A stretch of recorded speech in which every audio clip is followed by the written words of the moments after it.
તો અમદાવાદમાં આઈટી વિભાગ દ્વારા જ્વેલર્સ અને વેપારીઓને નોટિસ આપવામાં આવી છે। આઈટી એક્ટની કલમ 133(6) હેઠળ આપવામાં આવી છે આ નોટિસ।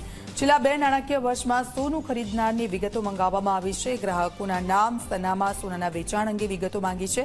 રોકડ, ચેક કે ઓનલાઈન લીધેલી રકમ અંગે પણ વિગતો માંગી છે।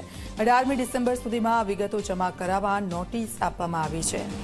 આપણે જાણીએ છીએ કે ઇન્કમટેક્સ દ્વારા છેલ્લા 3 દિવસની અંદર અમદાવાદ સહિત અનેક જ્વેલર્સોને ગુજરાતની અંદર સેક્શન 133(6) હેઠળ એક નોટિસ આપવામાં આવી છે, જેની અંદર છેલ્લા 2 વર્ષની અંદર વેપારી દ્વારા જો કોઈ ગ્રાહકને સોનું વેચવામાં આવ્યું હોય તો તેનું નામ, સરનામું, ટેલિફોન નંબર, પાન નંબર, તેવમ બેંકની ડિટેલ, એટલે કે સમજો કે તેમણે ચેક આપ્યો છે અથવા કેશ આપી હોય, કેશ વેપારી દ્વારા ડિપોઝિટ કરવામાં આવી હોય તો તેની માહિતી પણ તેના દ્વારા માંગવામાં આવી છે।